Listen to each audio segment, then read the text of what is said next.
The last time I saw my family, they were celebrating over champagne, completely unaware that I was standing in the shadows of my own home, watching them trade my life away. My name is Ilara Vance, 32, a restoration architect. I spend my days bringing old, forgotten structures back to life. I like old buildings because they have integrity. You can't lie to a foundation. It either holds or it collapses. For the last 6 years, I lived in a converted warehouse loft in the historic district of Seattle. It wasn't just a place to sleep. It was the studio my grandfather built with his own hands before he passed. He taught me that if you build something with honesty, it will outlast you.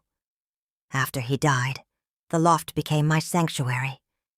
It was where I drew my plans, where I found my silence, and where I felt most like myself.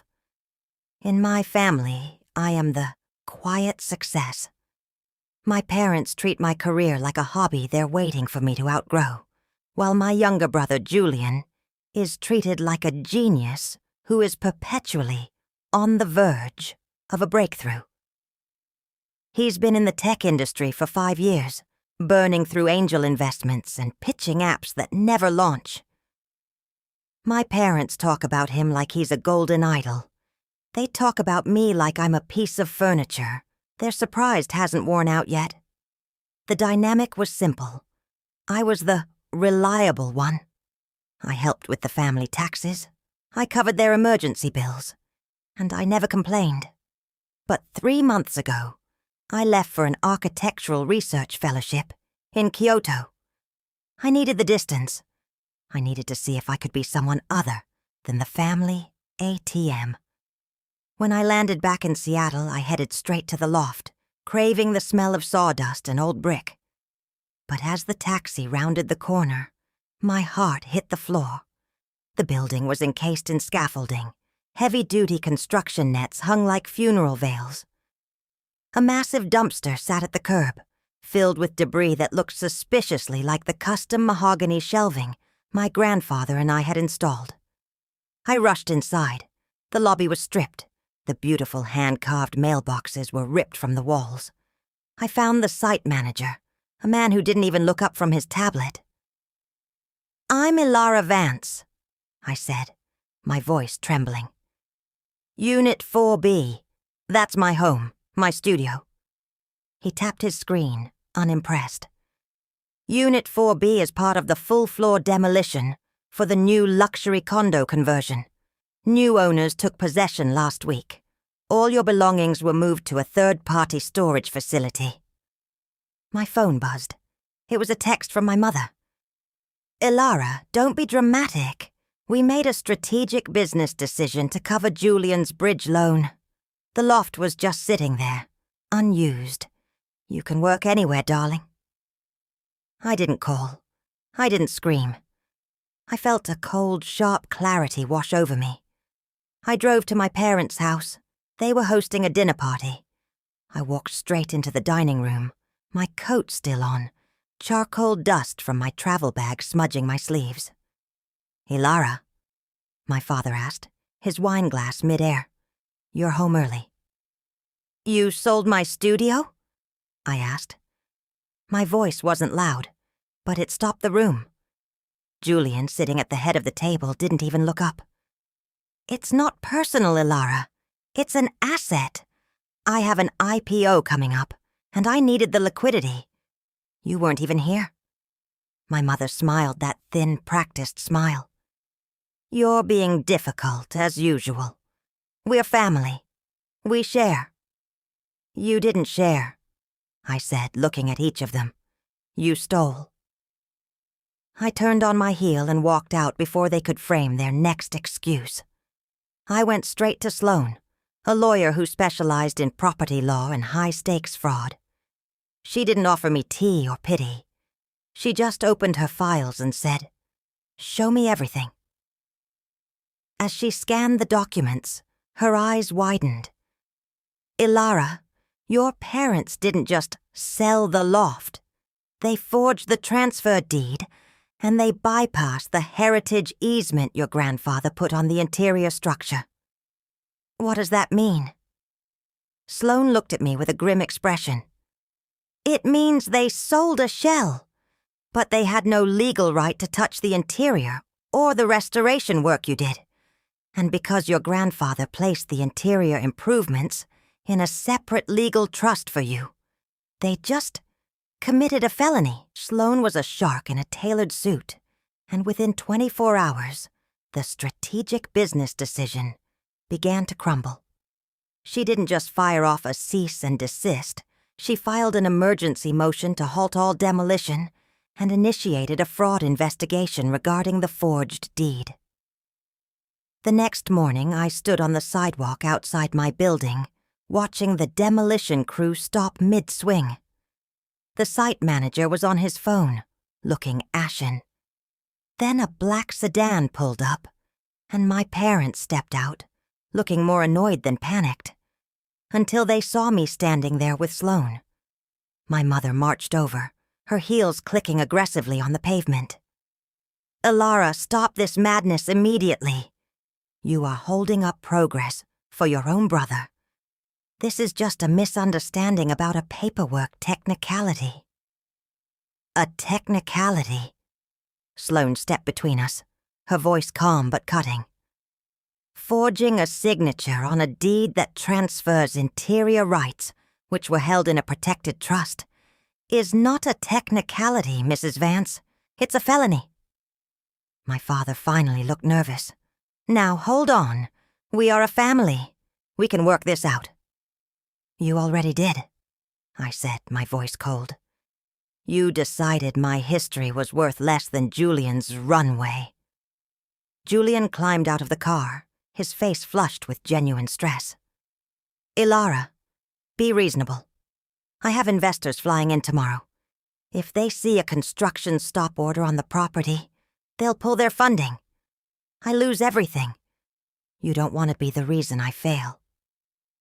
"You failed yourself the second you thought you could sell my life without asking," I replied. Sloane handed them a thick packet of documents. "The property interior is currently under a notice of lis pendens. Any further demolition of the interior structure is a violation of the court's order and will result in immediate criminal referral for property conversion." My mother's face went white. She grabbed the folder, flipping through the pages, her hand shaking. "You're ruining us," she whispered, her eyes fixed on the legal jargon. "This will be public record." "Then you should have thought about the record before you chose to erase mine," I said. As they stood there arguing with Sloane, I walked past them to the storage facility the site manager had grudgingly identified. I needed to see what they had saved, or what they had broken. The facility was a bleak concrete maze. When I unlocked Unit 48B, the air was stale and heavy. My canvases were stacked against a wall, but they were haphazardly wrapped in cheap plastic. I found my grandfather's wooden drafting table, the one with the ink stain from when I was 10, wedged under a pile of discarded industrial heaters. A leg was snapped. My heart didn't break. It hardened. This wasn't just stuff. It was the only tangible evidence of a man who actually loved me, and they had treated it like trash to be shoved into a closet. My phone rang. It was my mother again. I answered, putting her on speaker for Sloane to hear. "Ilara," she began, her voice oscillating between a whine and a command. "We'll pay for the repairs. Just sign the release. The investors are coming at 9 a.m. "No," I said, looking at the broken leg of my grandfather's table. "You are being so selfish," she screeched. "After everything we've done for you?" "You've done nothing for me," I said. "You've only done things to me." I hung up, and for the first time in my life I didn't feel a shred of guilt. The realization hit me. They were terrified, not because they were losing their daughter, but Because their own house of cards was finally collapsing, the courtroom was cold, a stark contrast to the stifling atmosphere of the construction site. My parents sat behind their attorney, their posture rigid. My mother stared ahead, refusing to meet my eyes, while Julian, now disheveled and frantic, kept checking his phone, likely watching his investment round evaporate in real time. Sloane didn't need to perform. She simply laid the facts out like bricks in a wall. She presented the original 1998 trust deed, signed by my grandfather, the surveyor's report proving the interior improvements were legally distinct from the building shell, and the indisputable evidence of the forged transfer signature. When the judge asked my father to explain the discrepancy in the signature, he faltered. He looked at Julian, then back at the bench.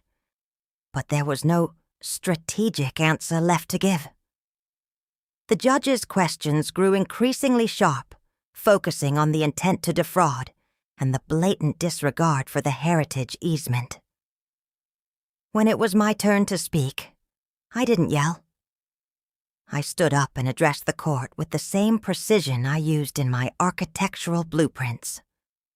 My family didn't see a home, I said, my voice clear and steady. They saw a currency. They didn't see an artist's studio. They saw a disposable asset to fuel a failed business model. They didn't just break the law.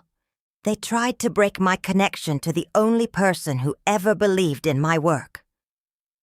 Julian's attorney tried to interject, claiming familial misunderstanding. But the judge silenced him with a single look. By the time Sloane finished her closing, the judge's ruling was decisive.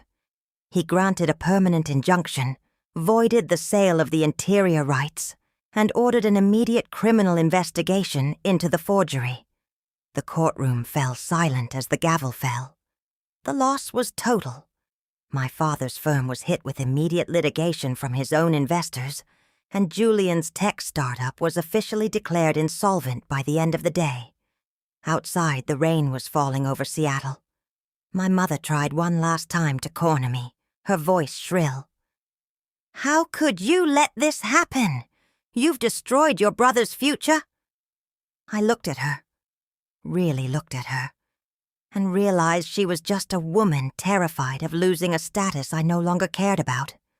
"I didn't destroy his future," I said quietly. "I just stopped building it on my back." I walked away, and this time, I didn't look back. Months later, the city's Heritage Board finalized the transfer of stewardship for the Loft to me. I returned to the warehouse, the air still smelling of dust and concrete. It wasn't the same. The walls were scarred, and the floors were empty. But as I walked through the quiet space, I didn't see wreckage. I saw an opening. I pulled out a piece of charcoal and traced a line along the spot where my easel had stood for years. They had tried to turn my history into liquid capital, but they only succeeded in stripping away the illusion that I needed their permission to exist. I was no longer the reliable daughter, the silent support, or the backup bank account. I was just Ilara, the architect, finally working on the only structure that mattered, my own life. I realized then that family isn't about blood. It's about the integrity of the foundation you stand on. And for the first time, mine was solid, unmovable, and entirely my own.